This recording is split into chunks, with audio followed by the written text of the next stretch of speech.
welcome back to our second show of the week. Matt is not here this evening. He had other plans that came up. But if you haven't checked out our Monday interview with David Pepos about his newest book, The Devil That Wears My Face, check it out.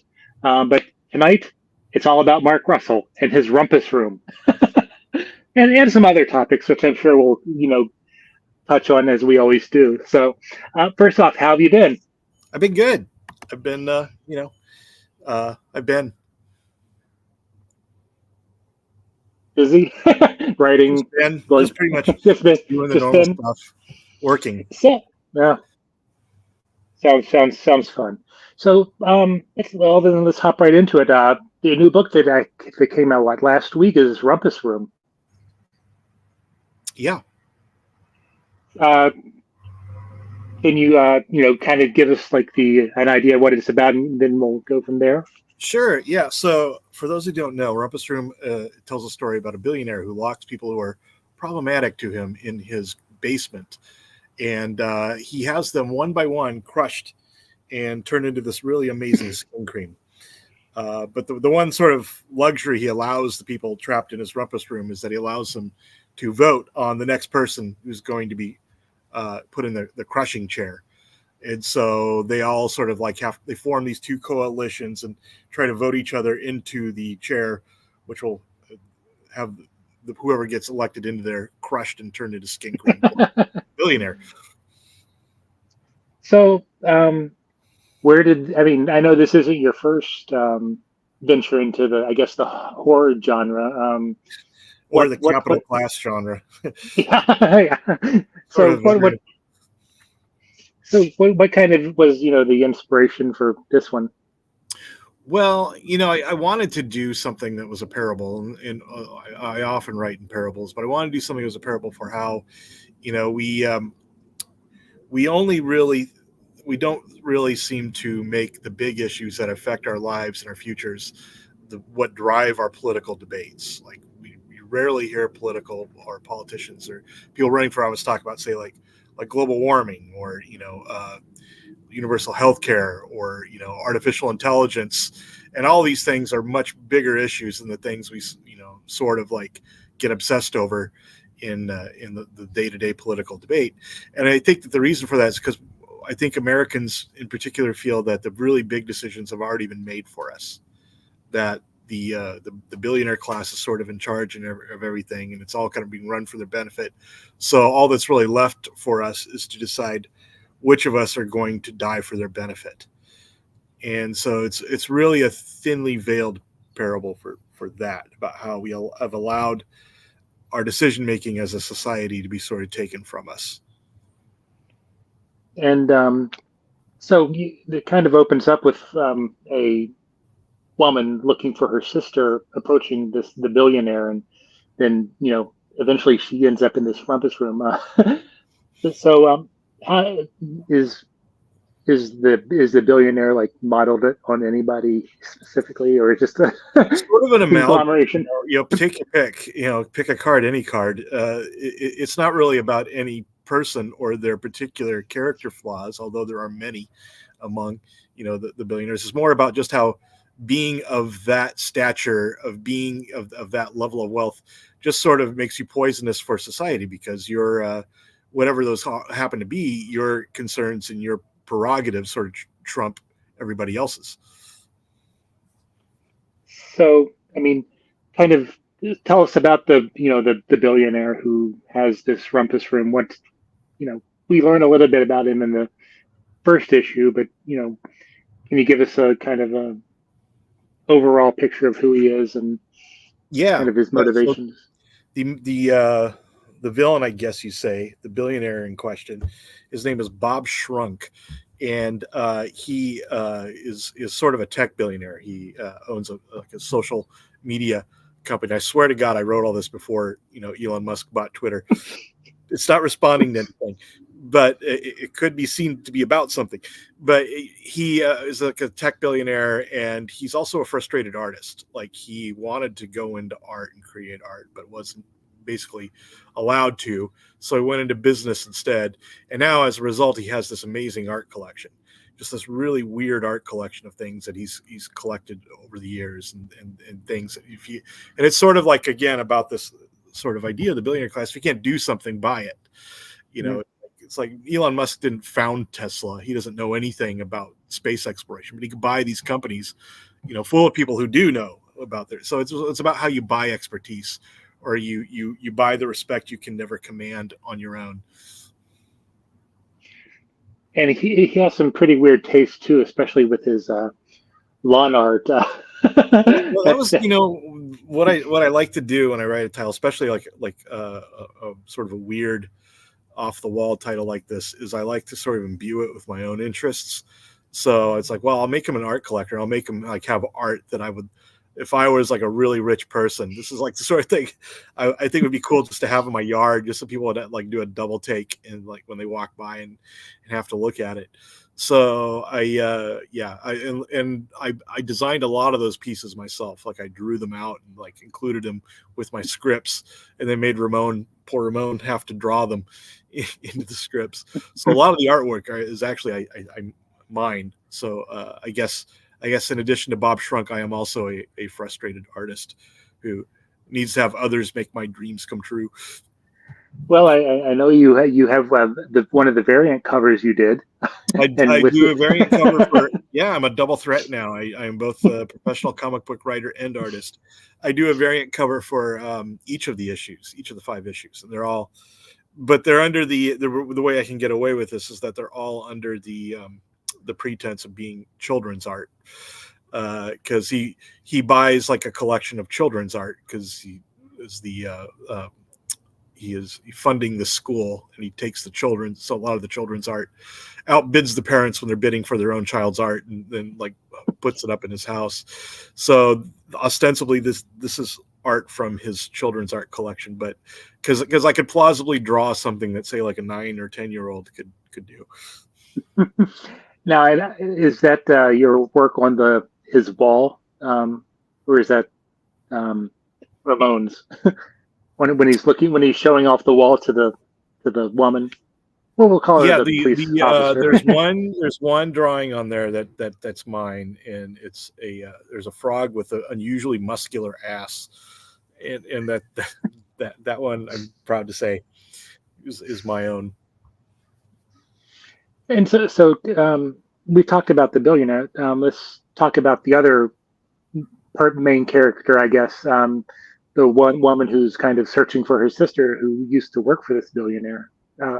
Tell us a little bit about her and her story. I'm sure we're going to learn her backstory as the series goes on, but what can you tell us about that? That is Detective Erica Hernandez, and she shows up on her own time to looking for her sister, not as like an official, police inquiry, because it's her sister. And because of that, she's dressed in plain clothes, and Bob Shrunk doesn't realize that he's talking to a police officer. So he puts her in the rumpus room, not realizing that he is basically jailed a police officer. And not only that she still has her service revolver on her. She has it strapped to her ankle. So he's let somebody into his rumpus room that now is armed and has a gun. And now the people of the rumpus room finally have like a realistic chance of escaping behind this woman and her gun. And maybe explain how the rumpus room works and how you get out. I mean, you said how they vote each other out, but and what happens to them. But are we going to learn more about the other occupants of the rumpus room? Or there's sort of an issue 2 has like sort of a origin story for all of the or at least most of the occupants of the rumpus room.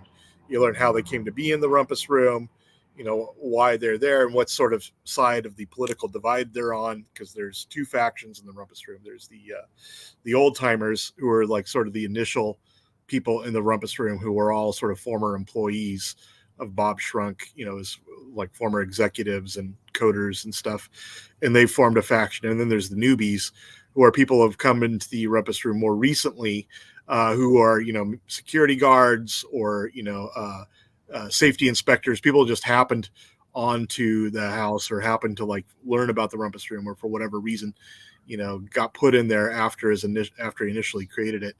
And the old school people, the people that have been there for a long time, maintain their grip on power in the rumpus room by just voting the new people out one by one. So they vote as a block, so that it's very difficult for the new people to ever, they're basically just waiting until they will be voted into the cage. And that's another important part of the mechanics of how the rumpus room works, is that there's a cage. So when you there's a song that plays over the loudspeaker, and by the time the song ends, you have to have voted somebody into the cage and lock them in, because the door to the house doesn't open until somebody's locked in the cage. So there can never be more. The guards that protect the house never have with more than one person. So there's just the one person who's going to get crushed that's locked in the cage. And then the guards come in, 2 guards come in from the house, take them out. And the people in the rumpus room don't know that they're being crushed into skin cream. They have no idea what's happening. They just know that they're leaving and they're not coming back. But they figure it's probably not something good. Or probably not, having a party. But that's a very important part of the mechanics of how the rumpus room works, because it keeps them from being able to sort of overpower the guards in numbers, because they control access to the rumpus room. And if you want to keep getting food through the food dispenser, if you want to keep getting air through the filtration system, you will do what he says. And that means whenever the music plays, putting one person and one person only in the cage so they can easily extract them. And it's a nice creepy touch that you have the guards dressed in the oversized animal costumes.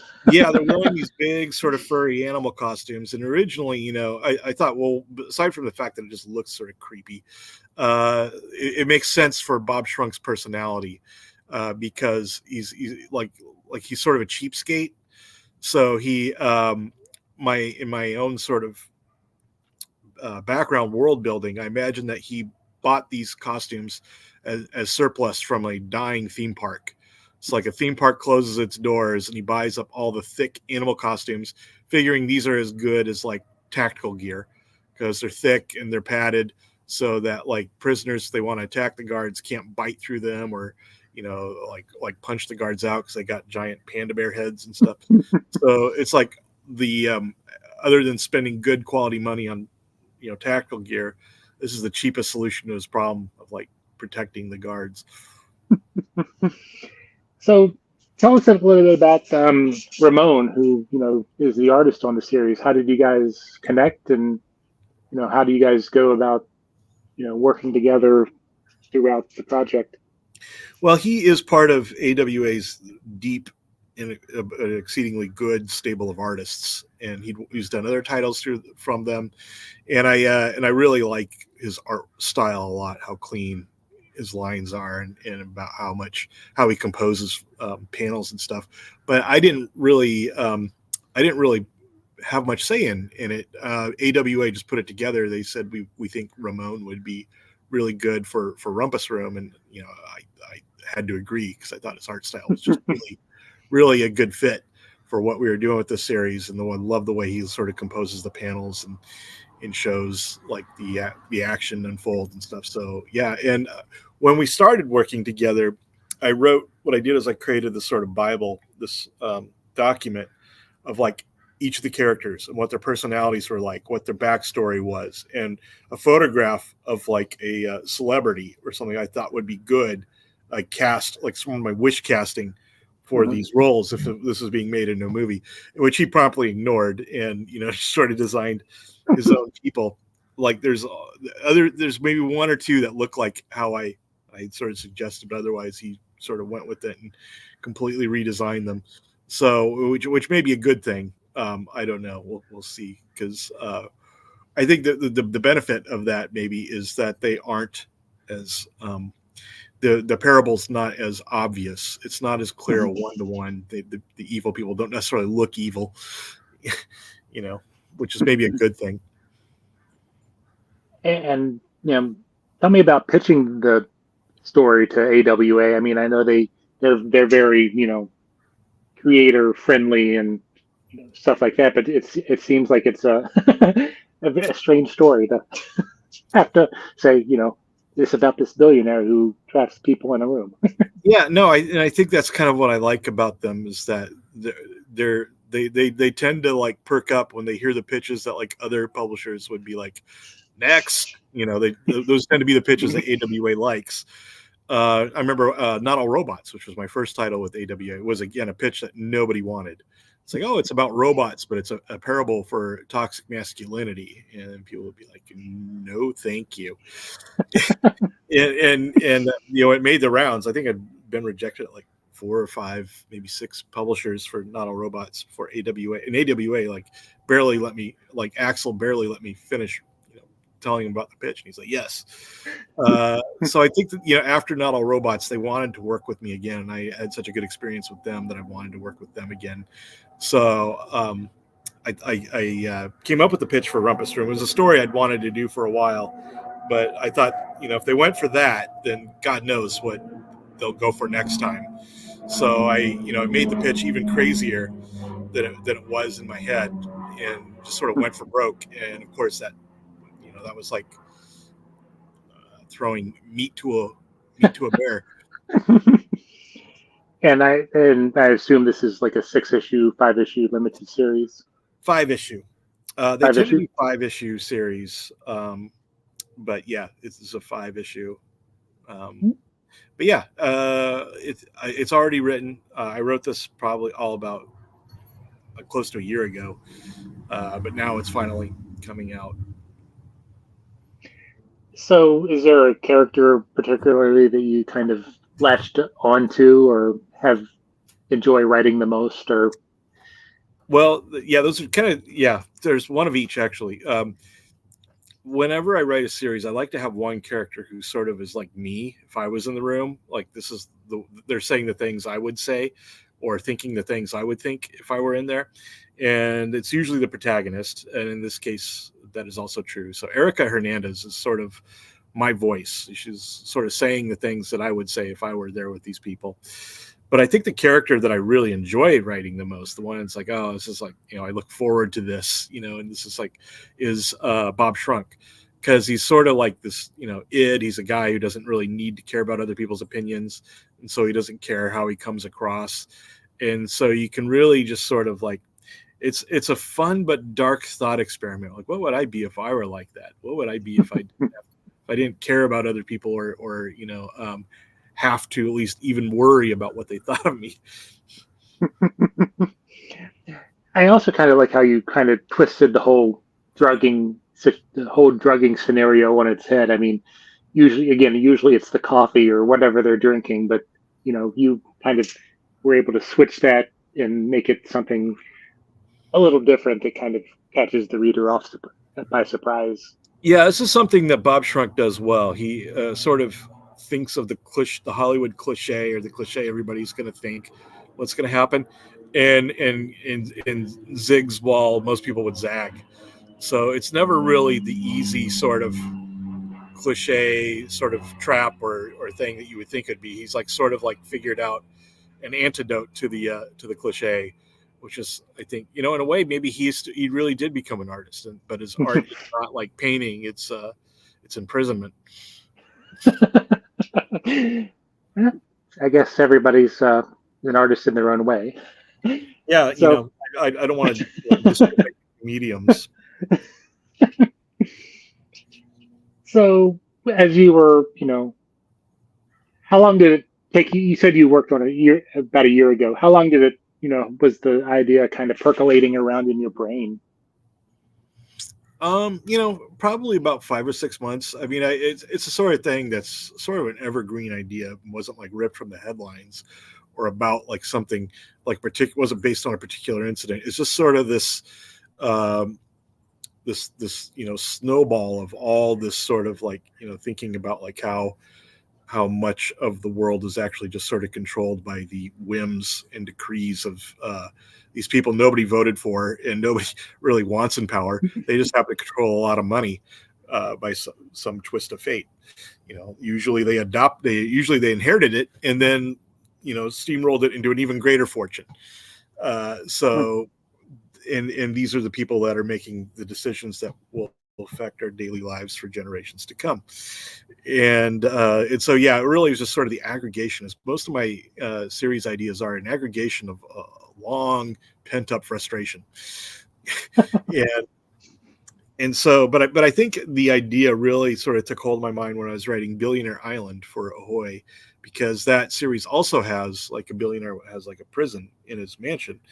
But I felt like in that one, it was just sort of a gimmick or a ploy to, get people to this island and to introduce characters to each other. So I really wanted to develop that idea more and make a series just about that prison, because I thought it was such a great metaphor for, for capitalist society. And so I want to do a whole series just about that billionaire's home jail. I definitely see the connections between the two. And so, speaking of Ahoy, you have some other Ahoy stuff coming out. You recently worked on Project Cryptid. Yeah. For those who don't know, it's about cryptids, which are animals that don't really exist, or animals that exist in legend, but may or may not exist in reality, like a Bigfoot or a chupacabra or things of that nature. So my story, which was an issue number 1 of Project Cryptid, is about a Yeti. Okay. And who did you work with on that story? Oh gosh, you're catching me back-footed. Already forgot. Oh, that's terrible. I'm sorry. They did a really good job. I hope you can edit this out, but and it just came out. I think it might be early onset Alzheimer's that you're seeing here. I'm going to blame it on that. Okay. Well, we'll move on to your next upcoming project from Ahoy, the cereal collection, collecting your monster cereal work that were backups and with art by Peter Snaberg. Okay. I didn't forget. Yes, right. And that comes out on next week. Next week that comes out, and yeah, it's something Ahoy did, which is a collection of these shorts I did for their Edgar Allan Poe anthology series that are these sort of gothic horror stories, these macabre sort of Poe-like horror stories, but starring breakfast cereal monsters.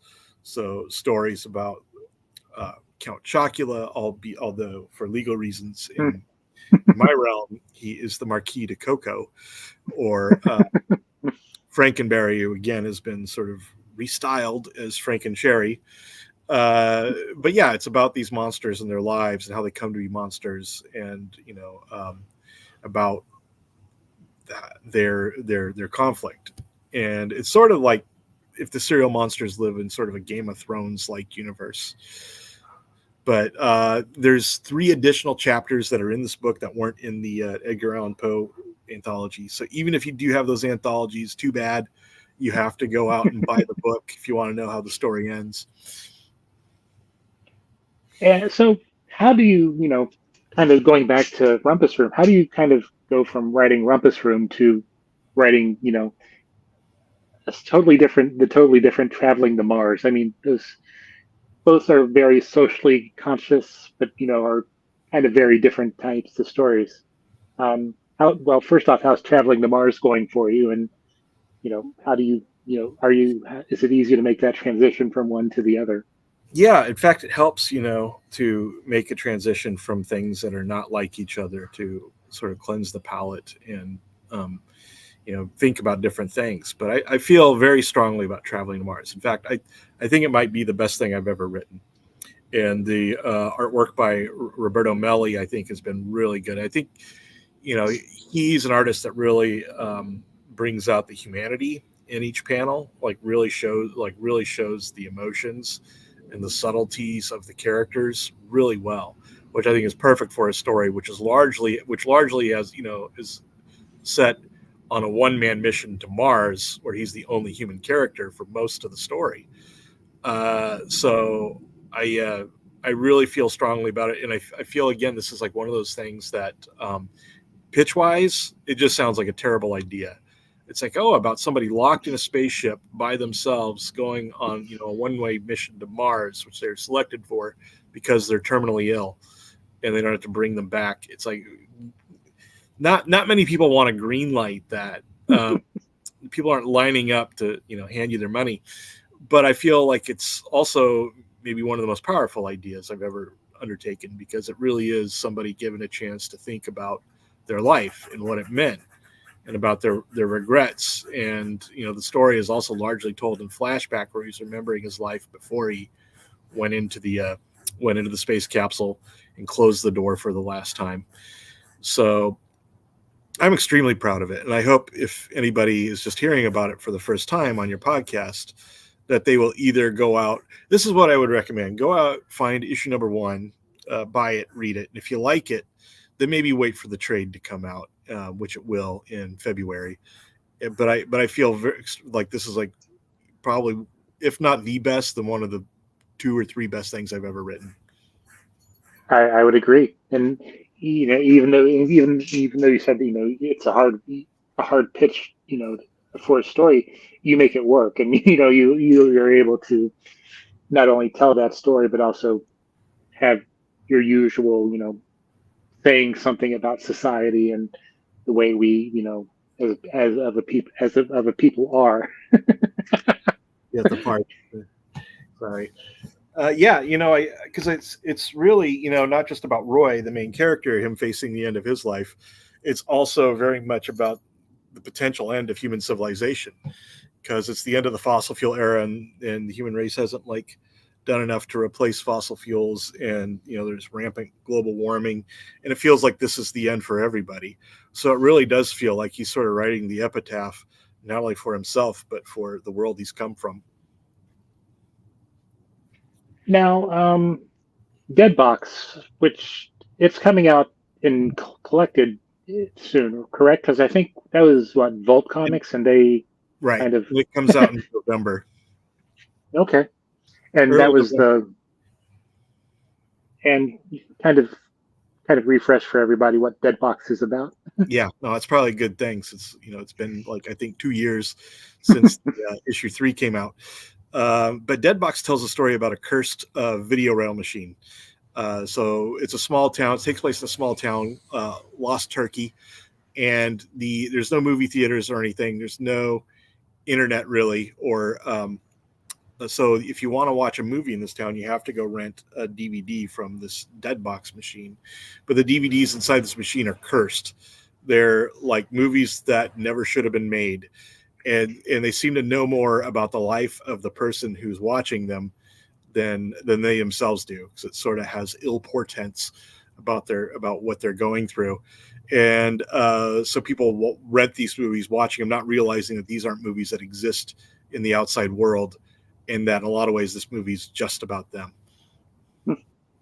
And so the thing I really like about this is half the issue is usually about the background of this person's life and what's going on in Lost Turkey, and this it's small towns and how they're kind of suffocating, and then also the other half is is set in the movie. So each issue is like a different genre of movie.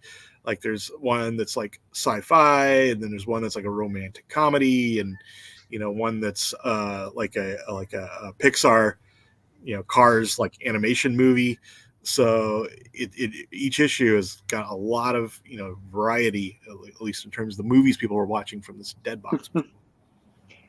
And I would say that's probably my first experience with you, kind of stepping into the horror genre, which I can definitely see kind of more in Rumpus Room. Yeah, eventually I want to work in every genre. I don't know what's next. Maybe a romance. Although Traveling to Mars weirdly has like a big romantic angle to it, but Second Coming's a bromance. Yeah, that's true. You got a bromance. I guess subgenre. So let's catch up on Second Coming. I think did the third volume come out? Is that correct, or it's in the process? The third series has come out. The individual issues of the third series, Trinity, have come out.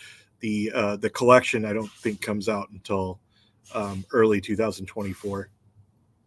And I know we've talked before, but any more stories you want to tell? And oh yeah, no, I want to do at least two more series of Second Coming, and I've already started working on the fourth one. I'm already almost halfway through the fourth season. Awesome, because that was one of the series that really introduced me to your work, but it was also Flintstones and that kind of the cartoon stuff through DC, which, as you posted on your Facebook today, is the sixth anniversary of when you introduced homosexuals to Bedrock. Yeah, actually, it's the seventh. I got the year wrong, but So, yeah, it's like Flintstones got its first gay characters on this very day in 2016. Two characters called Adam and Steve. do you look back on that the Flintstones and maybe Snagglepuss and think you'd like to go back and play in that sandbox again?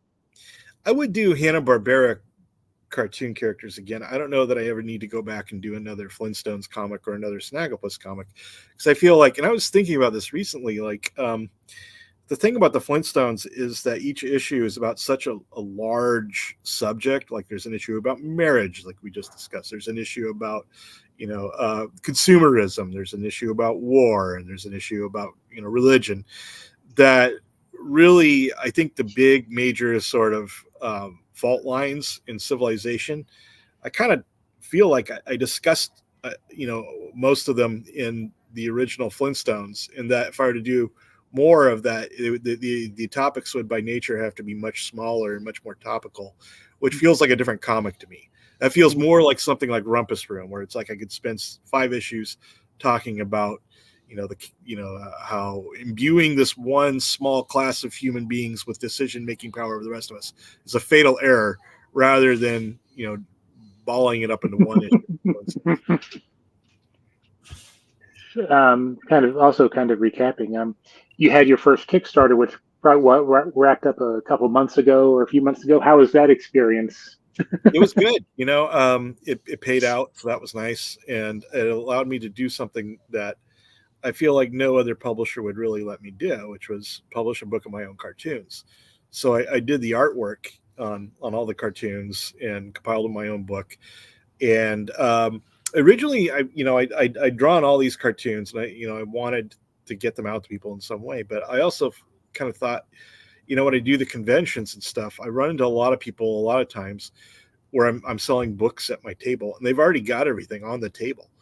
So it's like, and I feel like, well, I wish I had something new for you. But now I do. I got something that almost nobody has unless they did the Kickstarter. So it's cool that I'd be able to like sort of have something. It's like, well, you haven't seen this, and be able to give them something on the table. But also, I just like sort of stretching myself artistically, and the idea that I would just do these one panel cartoons feels like a different room of the house. Feels like like I'm doing something that's not really natural to me. And have you considered maybe doing something like it again, or something Oh yeah, a little different? I've already got plans for a second book, which I'll probably do same time of year next year.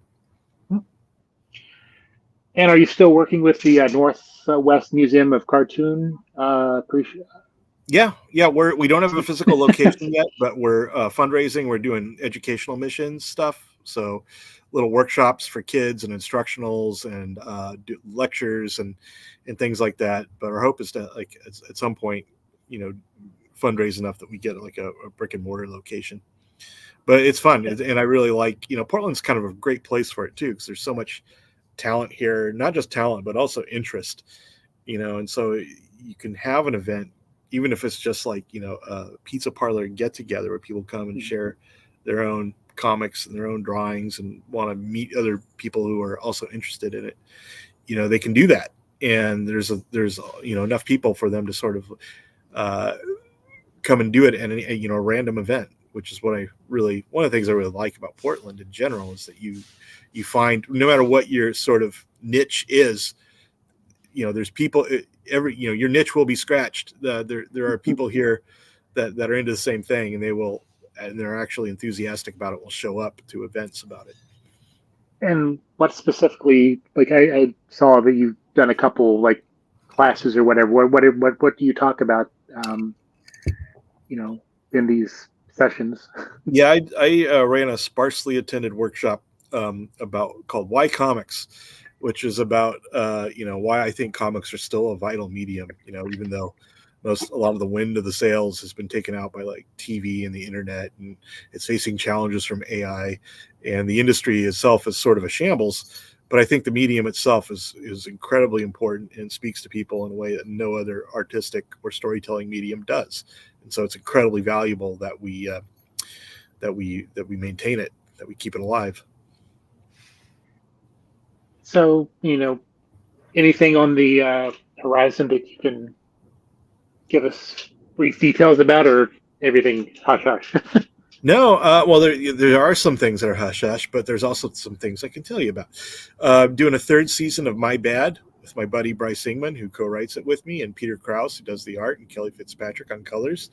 And so that's in the works right now. We just, Peter's doing the art as we speak.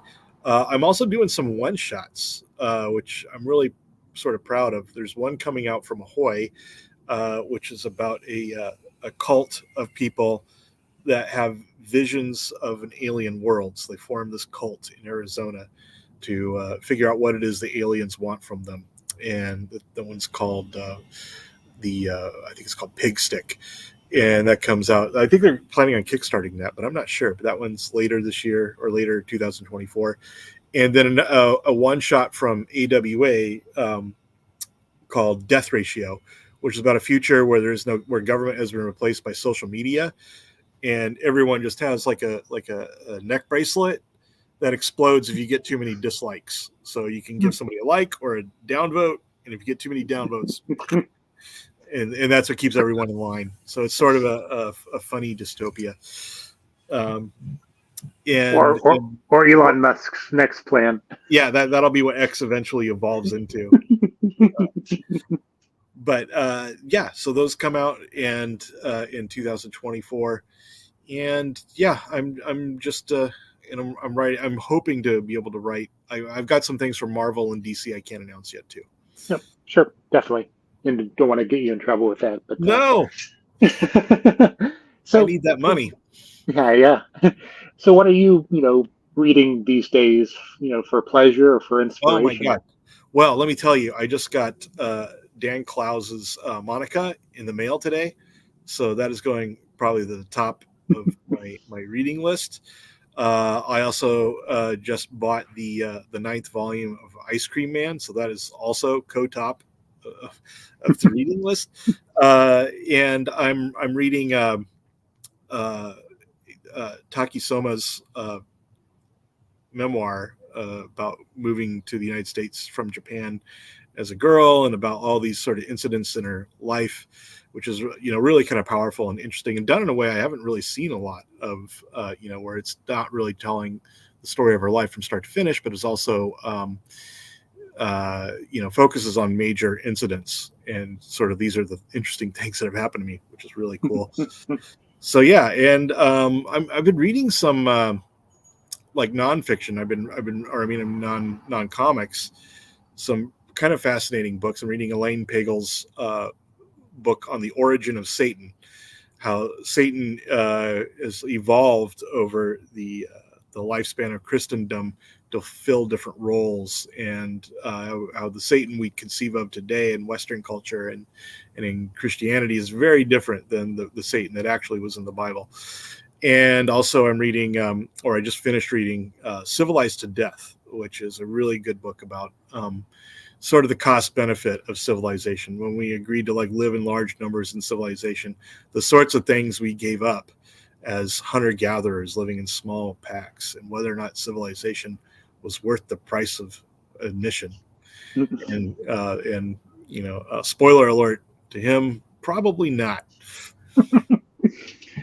Well, everything I learned about Satan, I learned in God is Disappointed in You. So, I think that was the first. That was probably the first thing of yours that I owned that you wrote. Because it was the first thing I published through, other than publishing myself. That was the first book I ever published. And you worked with Sean Wheeler on that. Shannon Wheeler did the Shannon Wheeler. Yeah, yep. He did the cartoons. And yeah, I love his cartoons, and he is doing cartoons for the New Yorker now, and and obviously he's doing Too Much Coffee Man, which he's been doing since I was in college. And so it kind of blows my mind to think that I was in college. I would be reading Too Much Coffee Man comics, and then I would go pick up an issue of Madman. And I've worked with Mike Allred and Shannon Wheeler on books. If you'd told me then, I would have been weirded out by that. Yeah, you worked with Mike Allred on the Superman one. Yeah, which Superman, Space Age, which recently collected, right? Yeah, no, it's in a book now, so you no longer have to haul around 3 clumsy issues. And a nice, respectful, good, hearty hardback book. How it deserves to be read, I think. I believe so. Yeah, my only complaint is they should have made it bigger. Oh, like the oversized or the. It's not even oversized. I don't think it's just normal sized. No, it should be oversized. Yeah, exactly. I believe it deserves to be oversized. I think maybe like 6 feet by 4 feet. I think that would be appropriate. It's like a walk-in book, the world's first walk-in book. Well, I think it was going back to God is Disappointed in You. I think it was Shannon Wheeler that sold me the book at New York Comic Con one of the first times I was there, and that's that I found out about you writing the DC stuff, and then it's been you can't get rid of me. Yeah. So as we wrap up, kind of give a final pitch for Rumpus Room, where people can find you, and I mean, what you hope people take away from the book. Yeah, so I really hope people read Rumpus Room, because I feel like it's one of the few things I write that's not timeless. It's very topical. It's about here and now, and about the challenges we're currently facing as a society. So I feel it's probably more urgent than a lot of things I write. And if you want to tell me I'm wrong, you can find me on social media. I'm on Blue Sky. It's sort of my favorite social media right now, and also Threads. Don't bother finding me on Twitter or X or whatever it's called now, because I'm basically a zombie there. I only show up to retweet things that my editors and publishers sort of put on there, so I'm not really actively on there. If come see me at the cons. I'm at New York Comic Con next week, so if you're in New York or in the tri-state area, just come by and say hello. I'll be in Artist Alley. Well, unfortunately, like we were talking before, I won't get to see you there, but it's always great to talk to you, and always appreciate you taking the time to let us know what you're working on, and always great to see how your mind works and as it translates to the page and stuff like that. So next time I come on, I'm going to just do a refresher course, make sure I have all the names of all my artists. Well, next time I'll make sure I have a co-host. I'll make sure I have a co-host, so there's more than me just asking questions. Yeah. All right. Well, again, thank you very much for taking the time. You can catch us on Blue Sky too. You can catch me on Blue Sky. Check us out on the website and stuff like that. And we'll see you next time.